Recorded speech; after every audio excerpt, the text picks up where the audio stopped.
primeiro jogo na Arena da Baixada, vitória do Mengão. Ótima tarde para você, Vinique.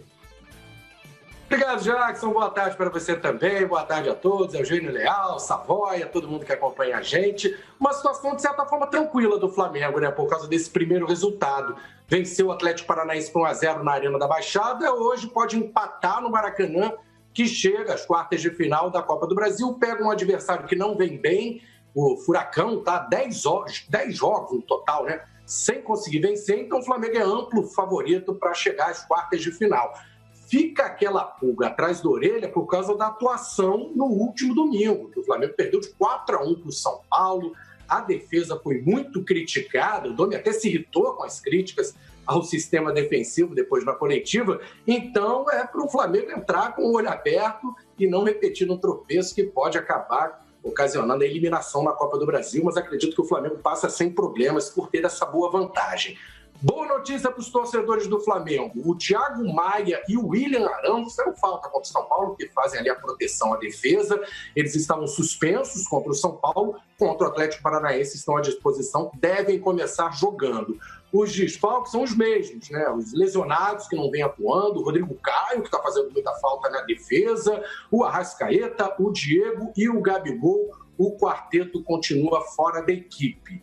O Domi deve fazer mudanças nessa defesa, não exatamente por causa das críticas e da atuação, né, fraca contra o São Paulo, mas porque ele já vinha promovendo uma espécie de rodízio entre os zagueiros. Se a gente lembrar, né, a dupla Noga e Léo Pereira jogou contra o Atlético Paranaense na Arena da Baixada semana passada, e a dupla Gustavo Henrique e Natan, que foi mal contra o São Paulo, também foi a dupla que o Domi escalou contra o Internacional. Então ele vem intercalando essas duas duplas. Eu imagino então que para o jogo de hoje volta com a dupla formada por Noga e Léo Pereira. A torcida tem criticado muito, principalmente o Gustavo Henrique, porque falhou nesses dois últimos jogos. Vamos mostrar então a provável escalação do Flamengo para o jogo de hoje, a gente imaginando que o time vai começar jogando com o Hugo, deve ser mantido no gol, apesar de agora ter a concorrência com o Diego Alves, mas deve ir com Hugo, Isla, a provável zaga, como eu citei, Noga, Léo Pereira, Felipe Luiz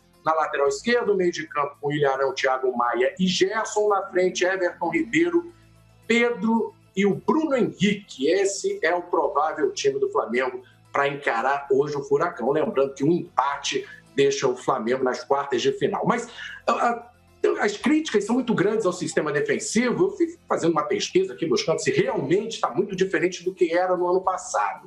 Em 24 jogos no comando do Domi, o Flamengo só não sofreu gol em 5 partidas. O Flamengo tem uma média de gols sofridos de 1,33. Fui buscar no Campeonato Brasileiro do ano passado, que o Flamengo sobrou. Em 38 jogos, o Flamengo sofreu 37 gols. Então dá quase um gol por partida aí, né?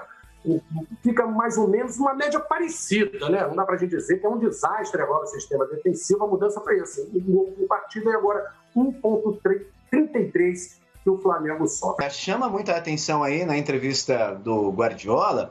O Vinique, valeu, você volta com a saideira. Vinique volta com a saideira do Mengão, que encara o Atlético Paranaense hoje, se a gente tiver o giro final, né? Porque pode estar rolando a entrevista coletiva do Abel Ferreira.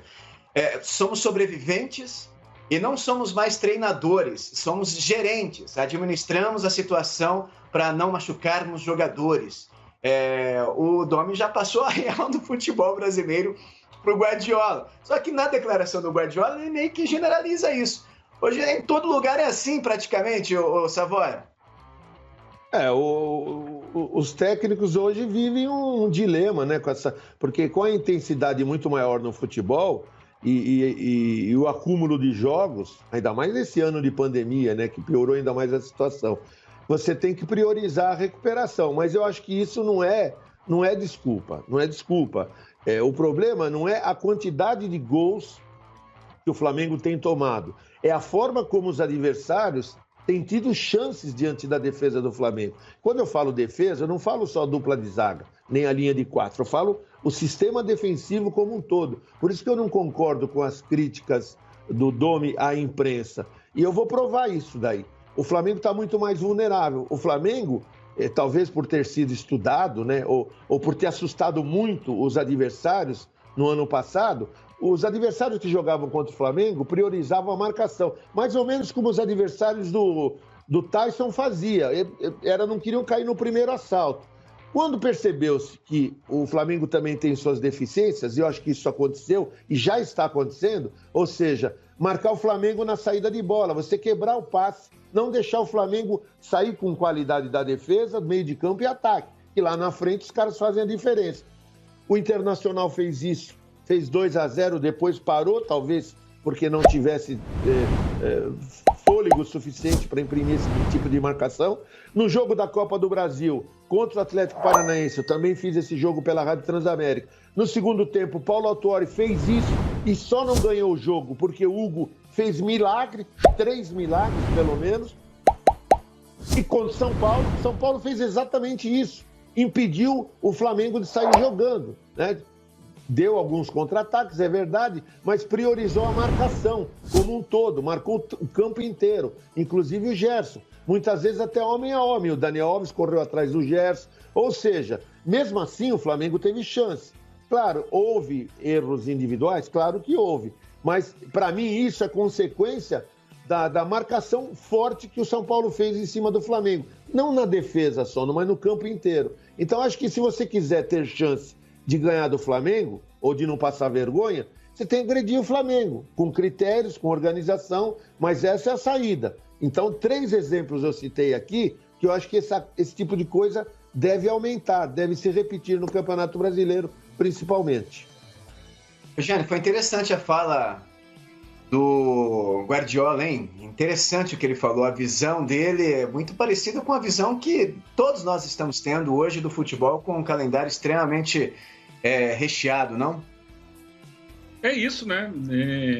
Ele fez uma análise até simples, mas quando vem da boca de um dos maiores técnicos do futebol mundial, isso ganha mais repercussão, mas algo que nós temos falado quase sempre aqui, né? Os treinadores não têm tempo para treinar. Isso acontece regularmente aqui no Brasil, especialmente com times que disputam todas as competições. Na Europa, nem tanto. Na Europa, eles estão acostumados, normalmente, a um pouco mais de tempo. Como o calendário ficou apertado em virtude da crise do coronavírus, eles estão entendendo um pouquinho o que é trabalhar no Brasil. Lá, o calendário europeu está meio parecido com o Brasil. E o do Brasil está pior ainda.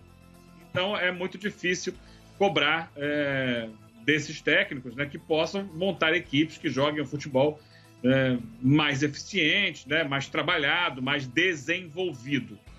Ainda mais quando você soma a isso uma série de desfalques no elenco, que é o que a gente acabou de falar do Internacional, por exemplo, também é o que tem acontecido com o Flamengo e outros clubes. Fica ainda mais difícil.